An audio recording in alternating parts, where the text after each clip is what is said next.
really a pleasure to be here with you today.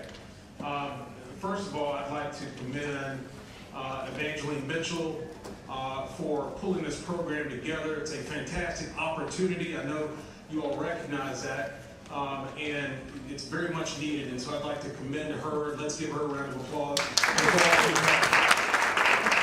I'd also like to acknowledge, I will tell you that this is my law school alma mater, Georgia State, class of 1999. I'd like to thank Dean Stephen Kamenshine for his leadership in hosting the event, along with Dr. Cheryl George, who you all have met, in addition to Shante Bennett and Ms. Ramanda Fowler. You know, we always have to thank those who make this type of thing possible, and so I'd like to commend them as well. I'm Harold Franklin. I'm president of the Atlanta Bar Association. The Atlanta Bar was formed back in 1888, and it is the largest voluntary bar association in the Southeast United States. And I was sworn in as president in May of this past year. I am also a partner at King & Spalding, a law firm that was formed in 1885. We are the largest and oldest law firm based in Atlanta. We've got offices across, now globally. We are in Asia, Europe, London, and many other places, in addition to here in the continental United States.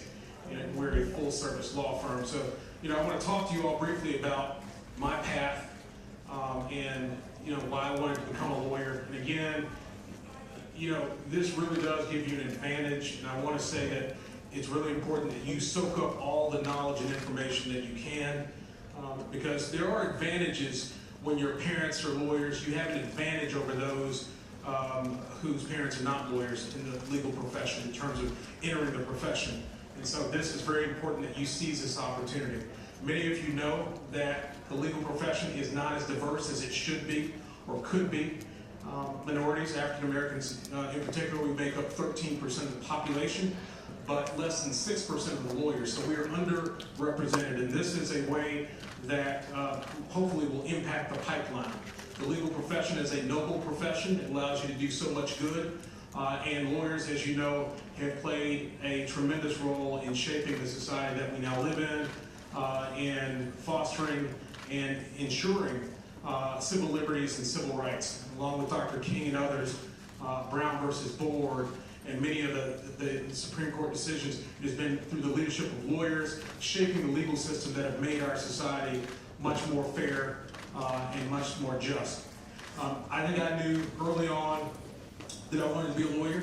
I think I always enjoyed advocacy and having to convince people of my position, and so I think I knew early on that I wanted to be a lawyer. I grew up here in Atlanta, born and raised, and went through the Atlanta public school system, and then I went on to Emory.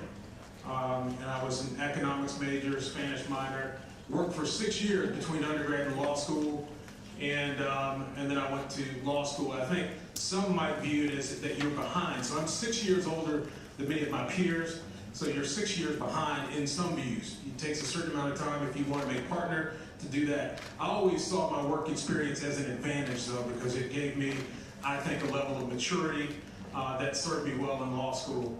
I very much enjoyed my time here in law school, and I had an untraditional path in terms of going to a big law firm and making partner. I began with a small firm where I was able to kind of cut my teeth and to take depositions and have trials.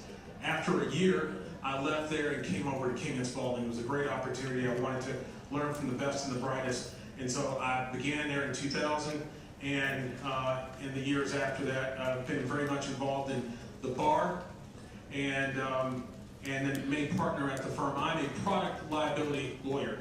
I represent companies that are being sued with allegations that a product, whether it's an automobile or a pharmaceutical or a cigarette or what have you, is defective. And so that's the companies that I represent. I also am very proud to, with all the good that you can do with a law degree, and so I've done a lot of pro bono work over the years in election laws, election protection. Many of you are familiar with that.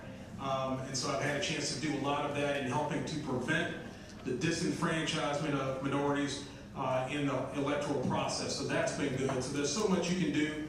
The legal profession can be a very lucrative one, but you also can help shape society and to have a very positive impact. And so I travel a lot with most of my cases are outside of Georgia, but it's been a great experience. I enjoyed it very much, and I encourage you all just to realize and remember that you have the abilities to do anything that you want to do. There are certainly barriers, but I've always heard, don't complain about the glass ceiling unless you're hitting your head on it. And so you just got to work hard, prepare, know what you got to do in order to be competitive and to get into law school. You got to do well on the LSAT. I know you're all learning about that, but there's so much that you can do, and just be determined that you will succeed. And don't be discouraged by the numbers and seeing that there are not many of us at certain levels in large law firms. We need you all to change that. We need you all to be aggressive and to be diligent and to study hard and to do well so that you can have those opportunities and you can have that kind of an impact on our society and on the legal profession. So again, welcome. It's a pleasure to be here, and congratulations to you all. We're expecting big things from you. Thanks.